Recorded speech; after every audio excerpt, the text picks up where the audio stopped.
और ये जो महंगे महंगे स्नीकर्स होते हैं जो कि जॉगर्स होते हैं जो कि जिम में, एक्सरसाइज में, स्पोर्ट्स के मैदानों में इस्तेमाल कर रहे होते हैं, बच्चे रनिंग के टाइम पे इस्तेमाल कर रहे होते हैं, तो वो कितने कारआमद होते हैं, सपोर्टिव होते हैं। क्योंकि कुछ लोग क्या करते हैं, जिम करते हैं मगर वो जिम वाले जूते नहीं इस्तेमाल करते, और रनिंग करते हैं तो उसमें रनिंग वाले जो पीछे से आपको पुश देता है वो स्नीकर इस्तेमाल नहीं करेंगे, स्पोर्ट्स के वो जूते इस्तेमाल नहीं करेंगे, आम जूतों में रनिंग करेंगे। बहुत सारी ऐसी फॉल्ट्स हम जो है ना करते हैं। तो इस पे बात करने के लिए आज हमने जिनको यहाँ पे मदऊ किया है वो डॉक्टर अब्दुल बासित साहब हैं जो कि कंसल्टेंट ऑर्थोपेडिक सर्जन हैं और हमारे साथ हैं। अस्सलाम वालेकुम। जी वालेकुम सलाम। Thank you so much, invite करने का शुक्रिया जी आपका। आपका भी आने का बहुत शुक्रिया। सबसे पहले बताइएगा ये जो जूते हैं जिनके बारे में मैं जिक्र कर रही थी, देखने वालों को बताइएगा कि इसका क्या इम्पैक्ट होता है। वाकई हर तरीके के जूतों का हर तरीके की बॉडी के हिसाब से इम्पैक्ट होगा अलग अलग? देखिए, जो जूतों का आपने जिक्र किया है, मेरा ख्याल है कि ये पाकिस्तान का पहला मॉर्निंग शो है जिसमें जूतों जैसे अहम टॉपिक पर डिस्कशन हो रही है, और थैंक यू आपने इस चीज़ को हाईलाइट किया है। इसका जूते जो भी शख्स कोई पहनता है ना, वो पूरी बॉडी जॉइंट्स पे उसका इम्पैक्ट आता है। जो सबसे ज़्यादा इम्पैक्ट है वो दो जगहों पे आता है। नंबर वन आपका पैर, जिसमें अक्सर लोगों को हील पेन स्टार्ट हो जाती है। अक्सर शिकायत लोग करते हैं जी एड़ियों में दर्द बहुत ज़्यादा होती है। नंबर टू, दूसरी जो इम्पॉर्टेंट जगह है वो आपकी बैक है, कमर का दर्द जो है वो लोगों में स्टार्ट हो जाता है। अच्छा, ये होता क्यों है? होता इस वजह से है कि जो हमारा पैर है कुदरती तौर पे अल्लाह ताला ने उसका स्ट्रक्चर इस तरह से बनाया हुआ है कि वो कर्व्ड है। अगर आप पैर को अंदर वाली साइड से देखें तो वो कर्व्ड होता है इस तरह करके, ना बिल्कुल ज़मीन के साथ लगा हुआ है ना बहुत ऊपर उठा हुआ है। अब जब हम जूते के ज़रिए ऐसा जूता पहनते हैं जो उस कर्व को डिस्टर्ब करेगा, यानी फ्लैट शूज़ जिसमें वो कर्व बिल्कुल डिस्टर्ब हो जाएगा, पैर आपका नीचे आ जाएगा, या हाई हील शूज़, उसमें क्या होगा, वो कर्व बहुत बढ़ जाएगा। इन दोनों सूरतों में पैर के जो मसल्स हैं उनके ऊपर स्ट्रेस ज़्यादा आता है। अच्छा, प्रेशर ज़्यादा आता है। अब वो जो स्ट्रेस, वो जो प्रेशर है, वो फिर एक बहुत बड़ी बीमारी कॉज करता है जो हमारी सोसाइटी में आम तौर पे मर्दों और ख़वातीन दोनों में है, लेकिन स्पेसिफ़िकली ख़वातीन में ज़्यादा है। उसे कहते हैं प्लांटर फिशाइटिस। और वो बीमारी ये है कि आपका पैर का नीचे वाला हिस्सा जो तलवा होता है, वो जो कि हार्ड सोल होती है ना नीचे, वो हार्ड हो जाता है, उसकी इन्फ्लेमेशन हो जाती है। और उसकी वजह यही आपके फ्लैट शूज़ हैं या हाई हील है। उससे क्या होगा, जब वो नीचे उसकी सोजिश हो गई तो अब आपको वहाँ दर्द स्टार्ट हो जाएगी।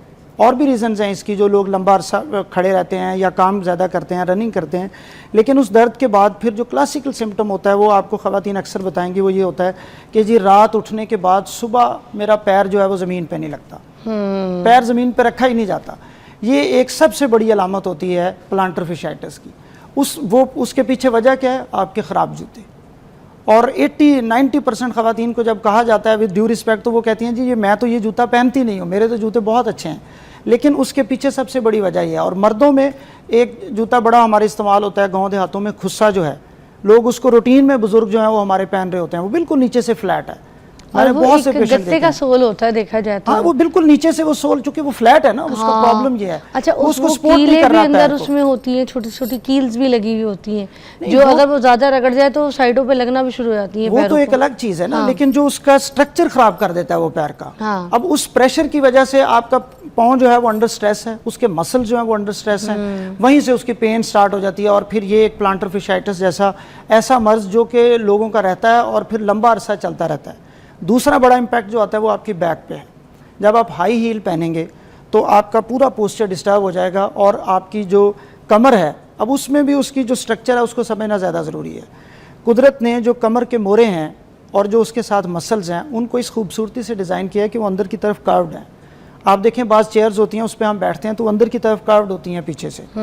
वो जो लंबर के 5 मोरे हैं, जिसको हम ये पेट के पीछे वाले मोरे हैं, जिनको अक्सर आपने देखा होगा L4-5 का प्रॉब्लम है, L3-4 का प्रॉब्लम है, उन मोरों की ख़राब जूतों की वजह से स्ट्रेटनिंग हो जाती है। वो अक्सर आप जाते हैं ना डॉक्टर के पास कमर दर्द की वजह से, तो वो कहते हैं जी पट्ठों का खिंचाव है। वो जो पट्ठों का खिंचाव है उसकी एक बड़ी वजह भी आपके ख़राब जूते हैं, और फिर वहाँ से बैक पेन स्टार्ट हो जाती है। ओके, अच्छा ब्रेक लेंगे, उसके बाद फर्दर डिस्कस करेंगे। अच्छा, हम जो मेडिकेटेड हमें जो चप्पलें आप लोग रेकमेंड करते हैं वो वैसे फ्लैट नहीं होती, इसके ऊपर बात करेंगे ब्रेक के बाद। अच्छा, वेलकम बैक। हम बात कर रहे हैं जो गलत जूते पहनते हैं जिसकी वजह से हमें जोड़ों में भी तकलीफ शुरू हो जाती है और हमारी चाल भी बदल जाती है क्योंकि हम तकलीफ़ में होते हैं। और हम अपने जो जिस्म की हड्डियाँ हैं उनको ख़ुद ख़राब करते हैं। तो हमने सही जूतों का इंतखाब करें, इसलिए उस टॉपिक के ऊपर आज बात करें। तो डॉक्टर साहब मैं भी पूछना चाहूँगी कि जो आप लोग मेडिकेटेड जूते लिख के देते हैं वो थोड़े से सोल वाले होते हैं, वो फ्लैट बिल्कुल नहीं होते। तो लोग मोस्टली कहते हैं ना ये लंबी हील पहन रही है इसको दर्द होगा, तो या फिर ये हील पहन रही है इसको दर्द होगा। तो फ्लैट तो आप लोग भी रेकमेंड नहीं करते, तो फिर इसका मतलब है कि हमें थोड़ा सोल चाहिए। देखिए, जिस तरह मैंने शुरू में आपको कहा है ना कि कुदरती तौर पे जो पैर है उसके अंदर एक आर्च है। हाँ। हमने उस आर्च को बेसिकली सपोर्ट करना है। वही जूता आपके पैर के लिए सपोर्टिव है जो आपको उस आर्च को सपोर्ट करेगा। वो किस तरह का जूता है? जब हम चल रहे होते हैं ना, तो हमारी जो गेट है उसके डिफरेंट फेजेज़ होते हैं। जो एक बहुत जैसे कहते हैं पैर के मसल्स के ऊपर प्रेशर वाली फेज़ है, वो है जब हम पाँव उठा रहे होते हैं। एक दफ़ा हम पाँव रख रहे हैं ज़मीन के ऊपर और एक दफ़ा हम पाँव उठा रहे हैं। वो जूते जो मेडिकेटेड जूते बने हुए होते हैं वो इस अंदाज में बने होते हैं कि वो बिल्कुल उनका जो नीचे वाली सोल है वो पूरी ज़मीन के ऊपर नहीं लग रही होती। आप देखेंगे वो आगे से थोड़ी सी उठी हुई होती है, पीछे मोटी सोल होती है और आगे से थोड़ी सी सोल उनकी उठी हुई होती है। वो किस चीज़ को सपोर्ट करता है? वो जब आप पैर ज़मीन पर रखते हैं तो वो आपको चलने में मदद देता है, आपको पैर उठाने में मदद देता है। आपने जो शूज़ पहने मेडिकेटेड है ये? हाँ जी, मैंने तो ज़ाहिर है सारा दिन हमने चूँकि हॉस्पिटल जाना होता है, चलना फिरना होता है, तो ये ज़रूरी है। तो आपने ये कहाँ से लिया? पाकिस्तान से? मैंने पाकिस्तान से ही लिए हैं, कॉमन अवेलेबल हैं पाकिस्तान में। असली इसमें आप जिससे मर्जी लें। हाँ। ये इंपॉर्टेंट नहीं है। लोग बाज़ों का बड़े महंगे जूतों की तरफ जाते हैं। मैं कहता हूँ हमेशा आप उसके स्ट्रक्चर को ज़हन में रखें। जो स्ट्रक्चर आपको रिक्वायर्ड है उस तरह का जूता आप पहने। वो जूता आप किसी भी स्टोर से जाके ले सकते हैं, जो इवन पाकिस्तानी ब्रांड्स भी हैं उनके ऊपर भी जूते आपको कॉमनली मिल जाएंगे। तो जूतों के इंतखाब में आप कह रहे हैं कि जो फ्रंट का जो सोल है वो थोड़ा ऐसे ऊपर की तरफ हो। अच्छा, मैं अब आपको दिलचस्प बात बताता हूँ। मैं पहले बड़े फैंसी जूते पहनता था और सारा दिन जब मैं सुबह निकलता हूँ रात 8-9 बज जाते हैं घर जाते वक्त, पैर ऐसे होता था जैसे किसी एक तंदूर में डाला हुआ है। दर्द उसके अंदर है और वो सारी थकावट उसके अंदर है। जब से मैंने ये लिए तब से मैं वो पहन ही नहीं सकता, क्योंकि आप कंफर्टेबल इतने हो जाते हैं। और फिर उससे भी बढ़ के क्या होता है कि जब आप चल रहे होते हैं, आप बाज़ औक़ात नोट करेंगे, आप बाज़ जूते पहनते हैं आपका भागने को दिल करता है। वो भागने को इसीलिए आपका दिल करता है क्योंकि उसके अंदर एक पुश होता है आपको। जब आप पैर ज़मीन पर रखते हैं वो फौरी जब आगे लगता है तो वो पीछे वाली उसकी जो एड़ी है वो उठ जाती है ऊपर, और वो फिर आपके पूरे जो पैर के मसल्स हैं उनके ऊपर जो स्ट्रेस है उसको कम कर देता है। वो अच्छा, बेसिकली फिर आपको सपोर्ट करता है। वो जो अंदर इनसोल हम लोग रखते हैं समटाइम्स, इनसोल हम बेसिकली इनसोल हम वो ऑर्थोटिक्स होते हैं, वो बेसिकली हम उन लोगों में रखते हैं जिनको हम लंबा अरसा शूज़ रिकमेंड करें, उसके बाद भी उनका मसला वो प्लांटर फिशियाटिस का ठीक नहीं हो रहा। अच्छा। तो फिर हम उसके अंदर इनसोल रख देते हैं, या बाज़ औक़ात उन लोगों में रखा जाता है जिनमें कुदरती तौर पर पैर उनके फ्लैट होते हैं। अब आप बाज़ लोगों को देखेंगे, हमारे बाज़ प्लेयर्स भी हैं उनके पैर फ्लैट होते हैं। वो जो फ्लैट फिट हैं वो फिर अब उन कुदरती तौर पे हैं, उसमें उनमें प्रॉब्लम आना शुरू हो जाता है प्लांटर फिशियाटिस का, पैर के तलवे में दर्द का। उसमें फिर हम अंदर आर्चेस रख देते हैं। वो आपके पैर के अंदर, जैसे अंदर वाली साइड है ना, उसमें इस तरह की एक आर्च होगी। वो क्या करेगी, जब पैर उसके ऊपर पड़ेगा तो वो अल्टीमेटली उसकी आर्च बनना शुरू हो जाएगी। अच्छा। उससे वो पैर फिर जो है ना वो रिलैक्स हो जाता है और उसको अगर चलने में हम कोई भी आम जूता बाजार में पसंद करते हैं, ठीक है, और उसको मेडिकेटेड कन्वर्ट करने के लिए उसको मेडिकेटेड सोल के साथ पहनना शुरू कर देते हैं, इन सोल रख के, इज दैट ओके? नहीं, कैन डू दैट? वो बेहतर नहीं है। वो बेहतर हम उन लोगों को रिकमेंड करते हैं जिन लोगों में डिजीज़ है प्लांटर फिशियाटिस की, या जिन लोगों में डिजीज़ है फ्लैट फिट की, ये उन लोगों में करते हैं। आपको बाज़ार से नॉर्मली ये जूते मिल जाते हैं और उसका बड़ा सादा तरीका ये है कि वो सॉफ्ट होने चाहिए, मोटी सोल हो उसके नीचे। हाई हील जो है वो एक और चीज़ है, उसमें तो आपका फ्रंट नीचे लग रहा है और पीछे से वो ऊपर उठ रहा है।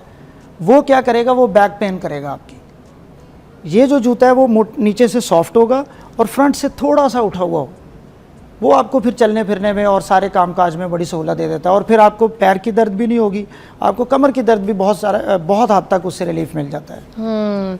अच्छा, मुझे एक और चीज़ भी बताइएगा, कुछ जैसे लोग हील पहनते हैं जब, ठीक है ना, तो हील पहनने के बाद ये एक बड़ा इंपॉर्टेंट सवाल है, मैं करके दिखाऊंगी तो आपको समझ आएगा, क्योंकि ये हमें मॉडलिंग में लोग सिखाते होते थे। जब मैंने शुरू किया था वॉक करना तो मुझे उससे पता चला था जो लोग हील्स पहनते हैं उनको ये काम बहुत, मुझे लगता है, कारआमद है।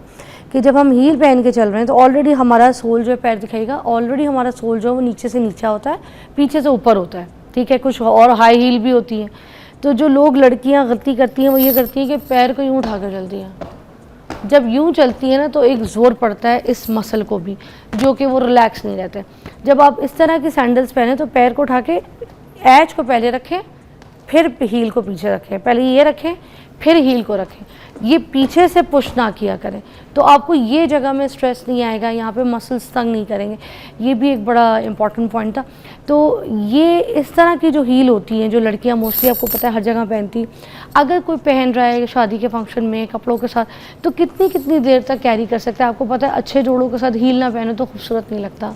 मैं तो छोटी हील पहनती हूँ तो कभी जहाँ बहुत तक लंबा आपकी फैशन की रिक्वायरमेंट है तो मैं उससे नहीं रोकना चाहता लोगों को, वो करें। हाँ। लेकिन जो आपकी सबसे इम्पोर्टेंट चीज़ है, जिस तरह आपने ये बताया है, इससे क्या होगा, आपकी जो कमर के मोरे हैं, जो पट्टे हैं, वो टाइट हो जाते हैं। उससे उनका जो कर्व है नेचुरल वो डिस्टर्ब हो जाता है और वो बिल्कुल स्ट्रेट हो जाती है। आप बाजू का एक्सरे करवाते हैं, उसमें लिखा हुआ आता है स्ट्रेटनिंग ऑफ लंबर कर्व। वो नेचुरल कर्व जो है वो स्ट्रेट हो जाता है, क्योंकि आपने नीचे से अपने पूरा पोस्चर डिस्टर्ब कर लिया है ना। आपका ये जो हील जब ऊपर उठ जाती है और आपका पंजा नीचे चला जाता है, तो आपकी पीछे से पूरी बैक का पोस्चर, जो पेल्विस होती है, वो टिल्ट हो जाती है। उससे आपका कमर का पोस्चर खराब हो जाता है और फिर एक कॉमन शिकायत डेवलप हो जाती है लोगों को लोअर बैक पे। और ये अक्सर मॉडल्स में, अक्सर हमारे दोस्तों में जो लंबा अरसा खड़े रहते हैं, पुलिस के लोग हैं, डॉक्टर्स हैं, टीचर्स हैं, उनमें ये प्रॉब्लम, एयर होस्टेस, उनमें ये प्रॉब्लम आना शुरू हो जाती है। लंबी लंबी फ्लाइट होती है सर, और कितने ज़बरदस्त तरीके से वो कैरी करती हैं। अच्छा, उनके भी सोल्स जो हैं, उनकी जो हील्स हैं, वो भी इस तरह की डिज़ाइन होती होंगी कि which has the comfort also, you know. उसका बड़ा आसान तरीका है। देखें, जब भी आप इस तरह का शूज़ पहने, मैं तो ये रिकमेंड करता हूँ पेशेंट्स को कि अपने साथ कंफर्टेबल शूज़ गाड़ी में रख लें। जैसे आपका फंक्शन या एक्टिविटी खत्म हुई, फौरी तौर पे आप अपने, क्या करती होंगी, तो कुछ भी नहीं करती, वो तो उसी में, लेकिन वो जाहिर है सारा टाइम उन्होंने प्लेन में तो नहीं खड़े रहना होता, उनका रेस्ट टाइम भी 8-8 घंटे 12-12 घंटे की फ्लाइट होती है, तो वो 12-12 घंटे ऐसे, फिर मगर ये कि थोड़ा टाइम उनको ब्रेक भी मिलती है, बैठती भी है, ब्रेक का होता है, उसमें आप अपने शूज़ उतारें, मगर काफी घंटे वो खाने की लाइन में खड़ी रहती है, पैर को कंफर्टेबल करें। अदरवाइज आपका जो जूता है वो, मैं कहता हूँ बाज़ औक़ात पेशेंट्स को आपके लाइफ पार्टनर की तरह आपको दुख सुख दे सकता है। इतना इंपॉर्टेंट है, क्योंकि सारा दिन आपने पहनना है वो, सुबह से लेके शाम तक। और आखिरी एक और चीज़ मैं ज़रूर बता दूं कि जब हील पहने ना, तो अब मेक श्योर कि आपने कमर को पीछे से बैक को सीधा किए। कुछ लोग ऐसे करके हील पहन लेते हैं ना, तो उनकी भी बॉडी और तकलीफ में रहती है बैक। अगर पहन ही लिए तो फिर आपने देखा होगा रोस्टर्स की बैक पीछे से स्ट्रेट होती हैं। तो जितनी एयरलाइन में लड़कियां जॉब करती हैं या ऑफिस में कोई जॉब करती हैं, हील पहनती है तो बैक स्ट्रेट। इसमें ये भी इंपॉर्टेंट है कि अगर आप ये पहन रहे हैं तो जो आपकी सिटिंग प्लेस है, अब जैसे ये आपने अपनी सीट के ऊपर कुशन रखा हुआ है, इससे क्या होगा कि आपकी बैक पीछे से सपोर्ट रहेगी, या मेडिकेटेड बैक सपोर्ट मिलती है बनी हुई, वो आप अपनी गाड़ी में रख लें, आप अपने सोफे पे रख लें, अपनी चेयर के ऊपर रख लें। क्योंकि ये लेटेस्ट एक कॉन्सेप्ट है, sit smart, stand smart and lift smart. Lift smart, ये तीन चीजें हैं जो आपकी बैक को सबसे ज्यादा तंग करती हैं। तो इन तीनों को आप फॉलो करें तो इंशाल्लाह आपकी बैक में। खेड़ियाँ पहनते हैं मेरे भाई, पेशावरी चप्पलें पहनते हैं, आपको पता है उसको ज़रा वो हैवी होती है, शलवार कमीज के साथ लगती तो प्यारी है, मगर वो ज़रा बड़ी वजनी होती है। और वो नीचे से उसके सोल ना, वो तो उसमें थोड़ा सा टच होता है मेडिकेटेड शूज का।